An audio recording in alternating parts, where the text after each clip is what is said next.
বাসায় আমি প্রায় এভাবে মোরগ পোলাও রান্না করে থাকি, আর যতবারই রান্না করি বাসার সবাই অনেক প্রশংসা করে আমার এই মোরগ পোলাও রান্নার। তো আজকে আপনাদের সাথে সহজ রেসিপিতে দারুণ স্বাদের এই মোরগ পোলাও রেসিপিটি শেয়ার করছি। আশা করি সবার ভালো লাগবে। প্রথমে একটি বড় সাইজের কক মুরগি নিয়েছি, মুরগিটাকে 4 টুকরো করে নিয়েছি। এখন 2 টেবিল চামচ টক দই এবং হাফ চা চামচের মতো লবণ দিয়ে মুরগিটাকে মাখিয়ে রাখবো 30 মিনিটের জন্য। এখানে একটি বাটা মশলা তৈরি করব। 3টি কাজু বাদাম, 7টি চীনা বাদাম, 5টি পেস্তা বাদাম, 1 চা চামচের মতো কিশমিশ, হাফ চা চামচের মতো শাহি জিরা, জয়ত্রী 1 চা চামচ, জয়ফল অর্ধেক, 4টি কাঠবাদাম। সবকিছু ধুয়ে ব্লেন্ডার জারের মধ্যে নিয়ে নিচ্ছি। আরও দিচ্ছি 1/3 কাপের মতো টমেটো কুচি। সামান্য পানি দিয়ে ব্লেন্ড করে নেব। এটা চাইলে শিলপাটায়ও বেটে নিতে পারেন। এখন চলে যাচ্ছি মূল রান্নায়। পাত্রের মধ্যে দিয়ে দিচ্ছি 1/3 কাপের মতো রান্নার রেগুলার তেল, 2টি স্টিক দারুচিনি, 2টি তেজপাতা, 4টি করে এলাচ লং, 8টি গোটা কালো গোলমরিচ। সামান্য ভেজে নিয়ে দিয়ে দেব হাফ কাপ আদা বাটা পেঁয়াজ। পেঁয়াজটা আধা বাটা দিলে গ্রেভিটা খুবই সুন্দর হয়। কিছুক্ষণ ভেজে নিয়ে অ্যাড করছি 3 টেবিল চামচ আদা রসুন বাটা, ব্লেন্ড করে রাখা মশলাটা, 1 চা চামচ গুঁড়া মরিচ, হাফ চা চামচ জিরা গুঁড়া, 1 চা চামচ ধনিয়া গুঁড়া, হাফ চা চামচ গরম মশলার গুঁড়া, 1 চা চামচ লবণ। লবণটা বুঝে অ্যাড করতে হবে, কারণ এর আগে মাংসতে লবণ অ্যাড করা হয়েছে। তেলের সাথে কিছুক্ষণ ভেজে নিয়ে সামান্য পানি দিয়ে লো হিটে মশলাটাকে খুব ভালো করে কষিয়ে নেব। দেখুন কালারটা কতটা সুন্দর হয়েছে। তো কষানো হয়ে গেছে। এখন মুরগির পিসগুলো দিয়ে দেব, সাথে বাটির টক দইটাও।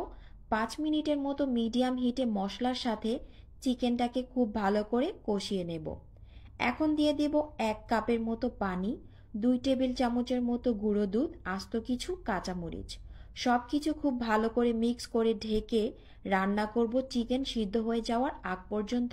তবে এর মাঝখানে ঢাকনা খুলে নাড়তে হবে। এই পর্যায়ে মাংস সিদ্ধ হয়ে গেছে।